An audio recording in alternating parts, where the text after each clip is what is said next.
Hi, friend. Today picks up right where we left off yesterday. And where is it we left off yesterday? Well, Moses and Aaron, they did what God called them to do. They went to Pharaoh. They spoke the words to Pharaoh that God had given them. They basically are this mouthpiece of the Lord. And they said to Pharaoh, "Thus says the Lord, the God of Israel, let my people go." And we saw yesterday how Pharaoh resisted their message. In essence, he is resisting the Lord. I don't know this Lord, and I will not let you go. You are lazy. And he punishes them by saying, you will not be given straw to do your work of making bricks. The people are given an impossible task. Although today it looks like they give it their best shot, right? If we ask the who question, we have several characters in today's study that we can look at. We have the taskmasters. These are the men serving Pharaoh in charge of the Israelite slaves. The foremen are actually Israelites who are in a supervisory role, right?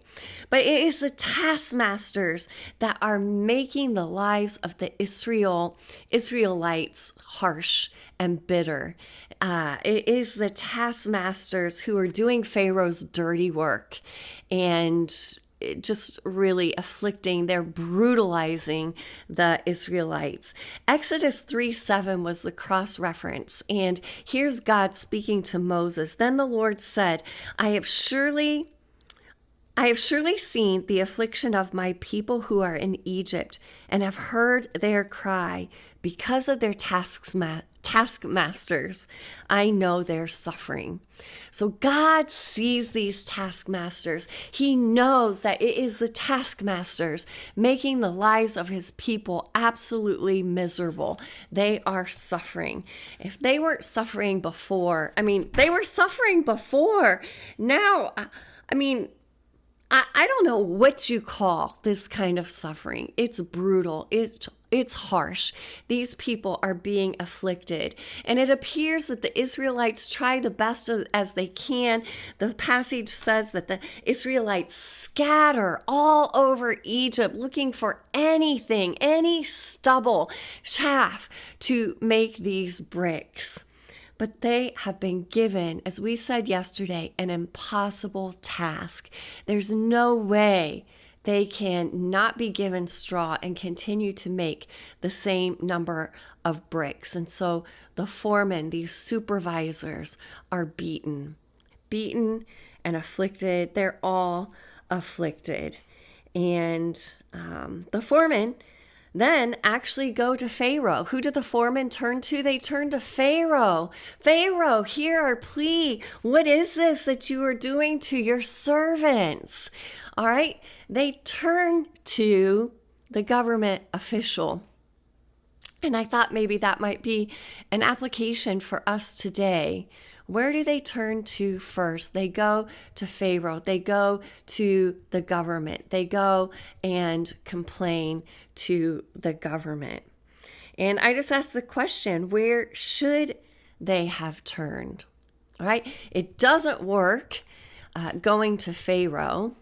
He just calls them lazy, and they become the stench before Pharaoh. And so what do? They lash out at Moses and Aaron. Friends, it's understandable. It's human. This is kind of what we do. We look to blame others, don't we? And we go to people to help resolve our problems. Where should they have turned? I think Moses gives us an example of that. I think they should have turned to the Lord. At least that's convicting for me. I sometimes in the midst of suffering, in the midst of problems, I want to lash out at somebody. I want to go to someone to fix my problem. When step number one is to do, I think, what Moses does in verse 22.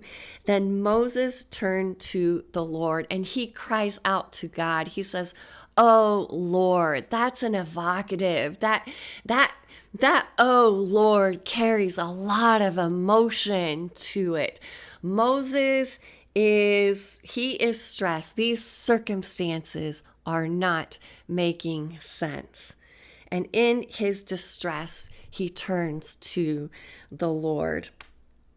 All right. So in essence, Moses is in this kind of prophetic role, this priestly role. He is interceding between God and the people. And we see him doing that here in verse 22. On one hand, he's kind of spiraling with the people, right? He's distressed by the circumstances. But on the other hand, I think we see Moses do what we are called to do. Turn to the Lord. That word turn, I thought that was interesting. I put that in my keyword column. It means to return, to go back, to go or come back to a place, condition, or activity where one has been before. And we saw last week Moses and Yahweh having this conversation together, a very personal conversation. And we saw Moses being very open and honest and direct with God. He's the same right here. He's very open and direct. So I wrote down this question: what is it I learned about Moses? And here's some things that I observed, friends. Number one, he turns to the Lord. He goes back to talk with God about this. Number two, just like before, he is open and honest with God about his questions. The circumstances are not making sense to Moses. This is his absolute worst nightmare. He's come back to help his people. It appears that he has only harmed them. So number three, I noticed this about Moses. It appears that he blames God. It appears that way. And I asked more questions about that. I'm like, is it right for Moses to blame God? Certainly, it's human, right? We often blame God for evil, for suffering, for circumstances that don't make sense. But is this right? Is God the cause of the evil? Is God the cause of the evil here? So is this right thinking? Is this right speaking? I'm asking questions. Number four, I observed that Moses expected God to deliver the people. And I think we might have touched on this last week. I can't remember if that was last week or yesterday. But Moses is expecting God to deliver the people. And instead, he notes in his prayer, look, since I went to speak to Pharaoh, in your name, Yahweh, Pharaoh has done evil to the people. So it's not God afflicting the people. It is Pharaoh afflicting the people. And God has allowed it. We'll circle back around to that. But just noting, Moses had expected God to deliver, meaning to rescue his people. That word deliver, to rescue, to free from harm or evil. And it appears that God has done just the opposite in Moses' eyes. I think the expectation is interesting. Moses' expectation, I feel like, is so human. We want instant results, don't we? We mentioned it. Moses and Aaron saw the results. Maybe I mentioned this yesterday. They saw the results when they went to the people of Israel, when they went to the elders of Israel, and they spoke the words of Yahweh. They did the signs. The people turned. They turned to the Lord. They trusted in God. They bowed down and worshiped him. Did Moses and Aaron have the same expectation for Pharaoh? Maybe so. Maybe so. Last of all, something I observed about Moses is he asks the why question. And this is so human. I don't think this is wrong. I think it's good that we see this example. I think it's good to see Moses being open and honest with his questions and seeking to work out his distress with the Lord. But he asks, why? Why did you ever send me? And that's why I say Moses seems to spiral with the people. Obviously, the foreman, and it's understandable, they had spiraled. They're not trusting in God. They lash out at Moses and Aaron. And I think Moses is asking God, look, in the midst of these circumstances, can we trust you? Lord, Yahweh, in the midst of such suffering, in the midst of circumstances that do not make sense, can we trust you? Can I trust you? This is the cry of Moses' own heart. And I think it's a good cry, friends. That's my application today. Turn to God when circumstances don't make sense. Be real with Him until He helps you work it out, until He helps you to trust in Him. I could end right there.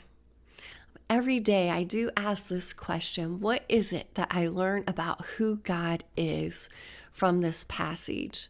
Today we don't learn a lot. We don't hear from God in today's passage.